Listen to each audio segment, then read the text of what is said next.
लोभ का स्वरूप। दोहा।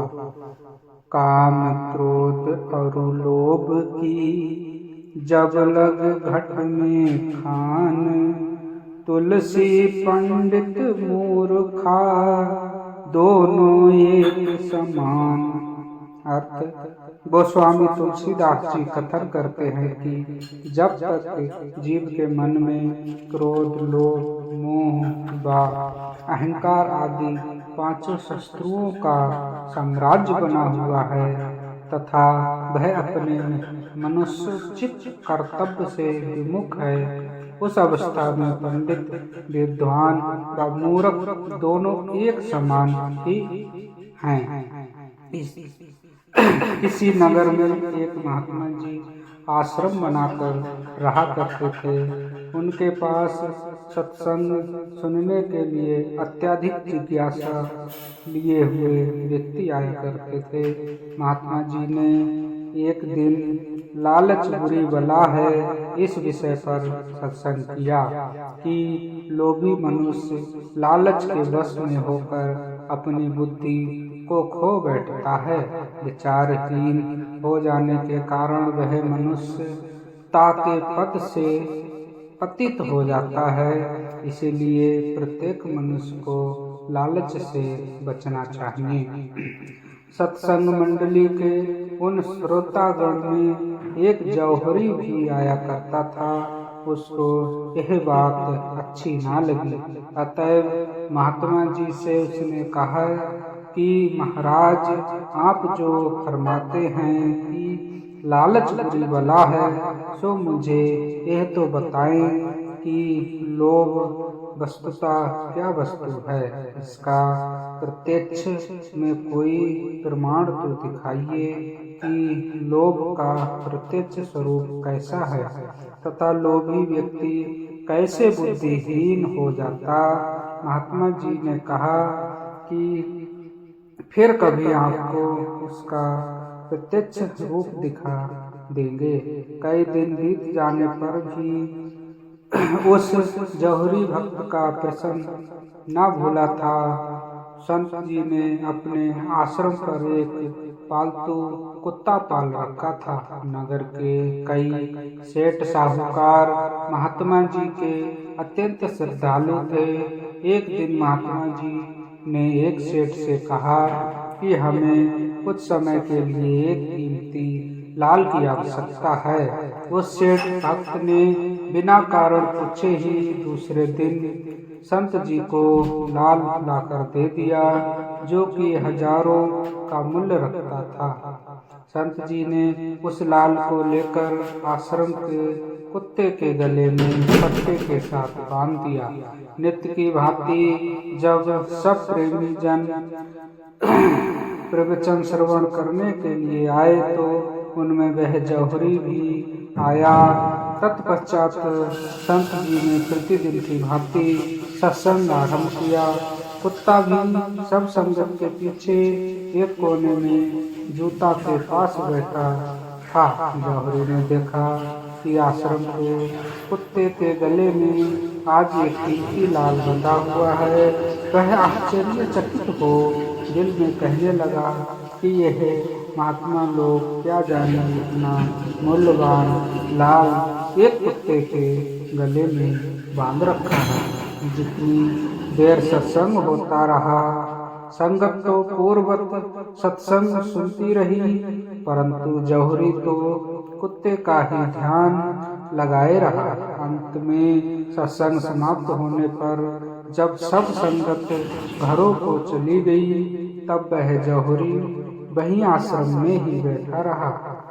संत जी को एकांत में बैठा देख जौहरी उसके पास गया और पूछने लगा, संत जी, आपने कुत्ते के गले में क्या बांधा है? महात्मा जी ने उत्तर दिया, प्रेमी, एक सुंदर सा मनका कहीं से मिल गया, वही हमने कुत्ते के गले में बांध दिया है। जौहरी ने कहा, मैं इससे भी सुंदर मनका आपको ला दूंगा जिसकी सुंदरता इससे भी अधिक होगी।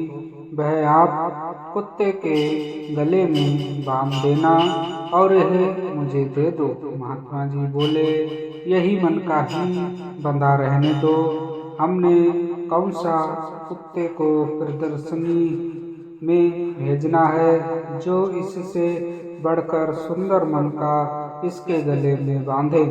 संत जी, लोगों का कुत्ता है साधारण मन का ही ठीक है, यही घर पर ही तो इसने बैठे रहना है। अंत जो मन का बंधा हुआ है इसी को ही रहने दो। जौहरी का यह पता न था कि महात्मा जी ने यह सब रचना मेरे लिए रचाई है।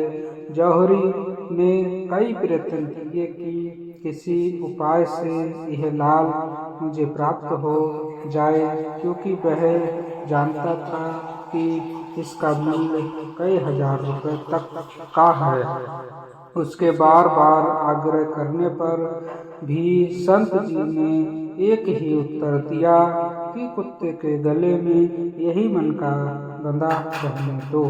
अंत में लोभ के अधीन होकर उसने महात्मा जी से पूछा कि आप मुझे यह मन का किसी भी उपाय से दे सकते हो। महात्मा जी ने स्वीकृति में कहा, हाँ, उस अवस्था में दे सकते हैं जो मनुष्य कुत्ते के साथ बैठकर खाना खाना स्वीकार करे। लोभी मनुष्य क्या कुछ करने को तैयार नहीं होता। ठीक यही दशा उस जौहरी की हुई। उसकी बुद्धि पर लोभ का आवरण छा गया था। वह लोभाधीन होकर कहने लगा, महात्मा जी, मुझको आपकी यह शर्त स्वीकार है। जैसे आप कहेंगे मैं वैसा ही कर दूंगा। आपके वचनों पर मुझे कोई आपत्ति नहीं है। दूसरे दिन सत्संग की समाप्ति पर जब सब संगत अपने अपने घरों को चली गई, तब महात्मा जी ने पतली पतली खीर बनवाई और ठंडी करके थाली में डाल दी। कुत्ता उसे खाने लगा और एकदम ही थाली की संपूर्ण खीर जूठी कर डाली। अब जौहरी भी महात्मा जी की कल वाली की गई शर्त के अनुसार थाली में से खीर खाने को तत्पर हुआ। कुत्ते की जूठी खीर उठाकर मुंह में डालने लगा ही था कि झट से महात्मा जी ने उसका हाथ पकड़ लिया और कहा कि लो जी, देख लो, ये है लोभ का प्रत्यक्ष स्वरूप। कुछ दिन पूर्व तुमने हमसे लोभ का प्रत्यक्ष प्रमाण दिखाने के अब स्वयं अपनी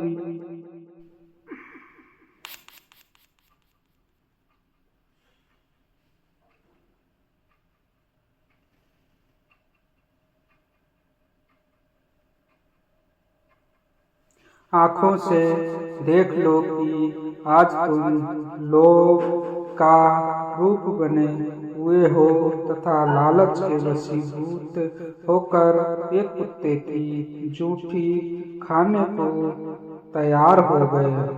क्या यह धन जिसके लिए तुम मनुष्य होकर इतना नीच कर्म कर मनुष्यता से गिर रहे हो, मरते समय तुम्हारे साथ जाएगा।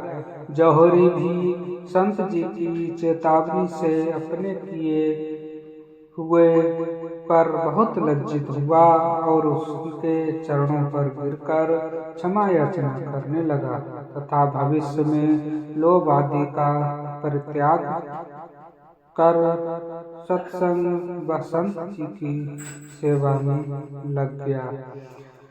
किस प्रकार लालच के वशीभूत होकर जौहरी ने कुत्ते के साथ खीर खानी तक स्वीकार कर ली और मनुष्यता को नितांत ही विस्मित कर बैठा। सच कहते हैं कि यह माया ऐसी लुभावनी है जो कि अपनी क्षणिक चमक दमक दिखाकर जीवन को पथ भ्रष्ट कर देती है तथा 84 लाख योनियों में जा गिराती है। संत महापुरुषों को जीव को माया की जाल में फंसते देख करुणा हो आती है।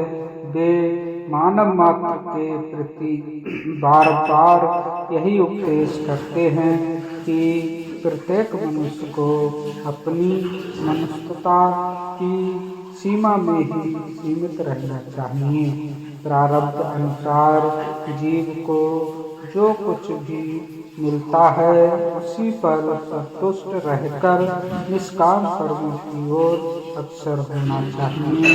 यह ही मनुष्य जीवन का वास्तविक उद्देश्य है। इन अमूल्य वचनों को मूल्यांकन करना एक पारमार्थिक जिज्ञासु का मुख्य कर्तव्य है। उनसे शिक्षा ग्रहण कर व उन पर आचरण करके अपने जीवन को स्वर्णिम बनाना चाहिए।